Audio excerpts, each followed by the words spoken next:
क्या आप जानते हैं ब्लैक होल क्या है?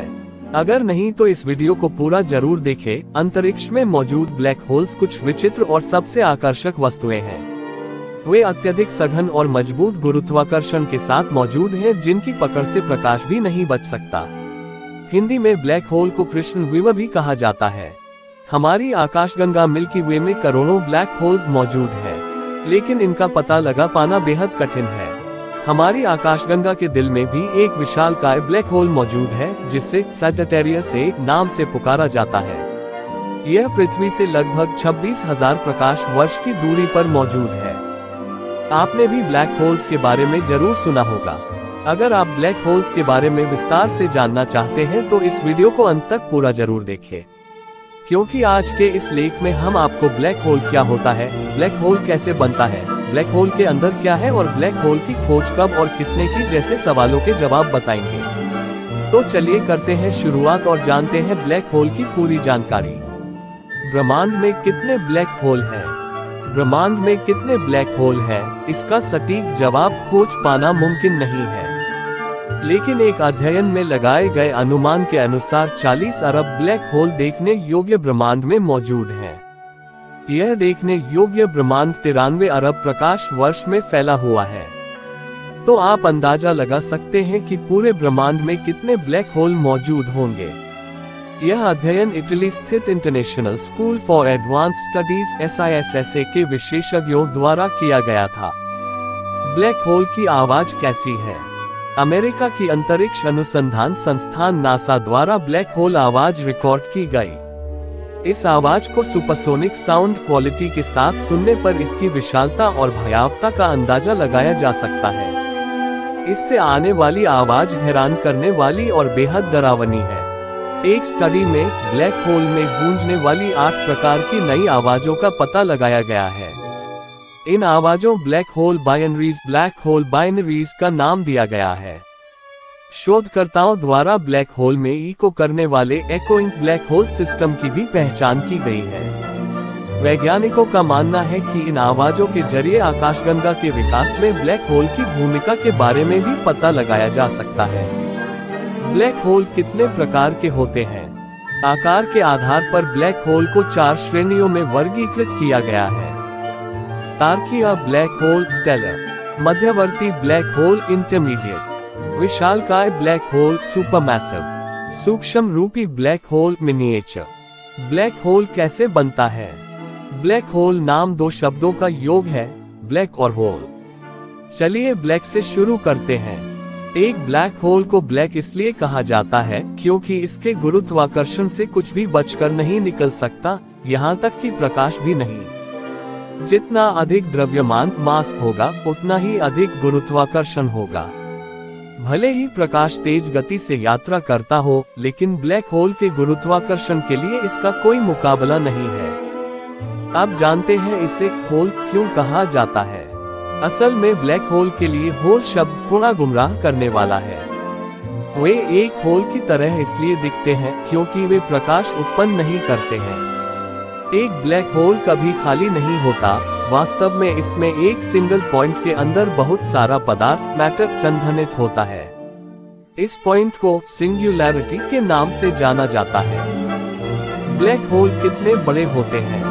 वैज्ञानिकों के अनुसार ब्लैक होल बड़े और छोटे दोनों आकार में होते हैं। ये एक परमाणु के आकार जितने छोटे हो सकते हैं, लेकिन इनका द्रव्यमान एक विशाल पर्वत जितना हो सकता है। द्रव्यमान मास का मतलब है किसी वस्तु में पदार्थ स्टफ की मात्रा। ब्लैक होल का एक अन्य प्रकार है जिसे तारकीय स्टेलर ब्लैक होल कहा जाता है। इसका द्रव्यमान सूर्य के द्रव्यमान से 15 से 20 गुना अधिक हो सकता है। हमारी पृथ्वी की आकाशगंगा गैलेक्सी, जिसे मिल्की वे के नाम से जाना जाता है, में ऐसे अनेकों तारकीय ब्लैक होल मौजूद हैं। सबसे बड़े ब्लैक होल को विशालकाय सुपरमैसिव ब्लैक होल के नाम से जाना जाता है। इन ब्लैक होल का द्रव्यमान एक साथ 10 लाख सूर्यों के द्रव्यमान से कहीं अधिक होता है। वैज्ञानिकों को इस बात के सबूत मिले हैं कि प्रत्येक बड़ी आकाशगंगा के केंद्र में एक विशालकाय ब्लैक होल मौजूद है। हमारी आकाशगंगा मिल्की वे के केंद्र में मौजूद विशालकाय ब्लैक होल को सैजिटेरियस ए धनु एक नाम दिया गया है। इसका द्रव्यमान 40 लाख सूर्यों के द्रव्यमान के बराबर हो सकता है। यह इतना विशाल है कि यदि इसे किसी बड़े बाल के अंदर फिट किया जाए तो यह कई लाख पृथ्वी को होल्ड कर सकता है। ब्लैक होल के अंदर क्या है? ब्लैक होल के अंदर क्या है, यह अभी भी वैज्ञानिकों के लिए एक पहेली बना हुआ है, क्योंकि ब्लैक होल में जाकर वापस आना संभव नहीं है। किसी इंसान या वस्तु तो क्या, यह प्रकाश के लिए भी संभव नहीं है। ब्लैक होल का गुरुत्वाकर्षण इतना अधिक है कि वह प्रकाश को भी अवशोषित कर लेता है। वहां भौतिकी का कोई भी नियम लागू नहीं होता। यदि आप ब्लैक होल के भीतर टॉर्च जलाकर देखना चाहेंगे तो यह संभव नहीं है, क्योंकि प्रकाश को भी रिफ्लेक्ट होने के लिए कोई भौतिक वस्तु चाहिए जो ब्लैक होल में मौजूद नहीं है। इसलिए आपको अंधेरे के अलावा कुछ भी दिखाई नहीं देगा। जब आप ब्लैक होल के नजदीक जाएंगे तो पहले चरण में आप उसके घटना क्षितिज इवेंट होराइजन को पार कर जाएंगे। इस दौरान तीव्र गुरुत्वाकर्षण के कारण आपकी घड़ी धीमी चलने लगेगी, लेकिन इसके अलावा आपको कुछ खास अनुभव नहीं होगा। यदि आप वहां से नजदीकी स्पेस स्टेशन में संपर्क करने के लिए सिग्नल भेजना चाहेंगे तो स्पेस स्टेशन में मौजूद अंतरिक्ष यात्री आपका सिग्नल प्राप्त नहीं कर पाएंगे। उन्हें यह सिग्नल रेड शिफ्टेड नजर आएगा, लेकिन आपके लिए सब सामान्य होगा और आप ब्लैक होल में आगे की तरफ बढ़ते जाएंगे।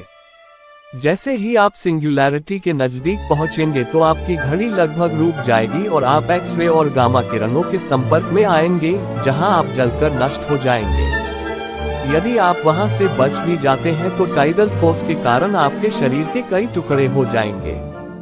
हालांकि आप सिंगुलैरिटी तक कभी भी नहीं पहुंच पाएंगे, लेकिन फिर भी अगर आप पहुंच जाते हैं तो आपको वहां विकिरणों रेडिएशंस के अलावा कुछ भी नजर नहीं आएगा, क्योंकि सारा पदार्थ शक्तिशाली गुरुत्वाकर्षण की वजह से टूटकर अत्यंत उच्च तापमान के कारण विकिरणों में बदल जाता है।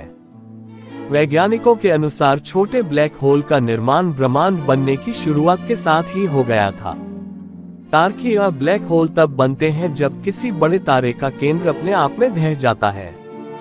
अत्यधिक गुरुत्वाकर्षण के कारण बड़े तारे अपने ईंधन को बहुत तेजी से दहन करते हैं, जो इनके केंद्र को अधिक गर्म और सघन बना देता है। इस दौरान वे अत्यधिक परमाणु प्रतिक्रिया से गुजरते हैं और बहुत ही तेजी के साथ जलते हैं। इस दौरान तारे के केंद्र में एक राख का बहुत बड़ा ढेर बनता है, जो वास्तव में लोहा आयन होता है। इस लोहे में परमाणु दहन नहीं होता, इसलिए इसमें अतिरिक्त हीट बाहर न निकलकर अंदर बैठ जाती है और यह ढेर बड़ा होता जाता है। अब इस तारे में दो तरह के बल्क फोर्स मौजूद हैं जो एक दूसरे के खिलाफ लड़ रहे होते हैं। एक बल जलने के लिए बचे हुए ईंधन से आता है जो इसे सिकुड़ने से बचाने का प्रयास करता है, और दूसरा बल लोहे के गुरुत्वाकर्षण का होता है जो सब कुछ अंदर खींच रहा होता है। इस दौरान तारे के केंद्र को पकड़ने रखने के लिए दबाव बना रहता है। गुरुत्वाकर्षण बढ़ता जाता है और दबाव कमोवेश वही रहता है। अंत में गुरुत्वाकर्षण जीत जाता है और सब कुछ ढहने लगता है। इस दौरान दो चीजें घटित होती हैं। तारे के कुछ पदार्थ अंतरिक्ष की तरफ छूटने लगते हैं, जिससे उत्पन्न होने वाले प्रकाश को हम सुपरनोवा बोलते हैं, और बाकी बचा स्टफ एक बिंदु में संघनित हो जाता है, जिसे सिंगुलैरिटी बोलते हैं। ये ब्लैक होल तारे से बनते हैं, इसलिए इन्हें तारकीय स्टेलर कहा जाता है।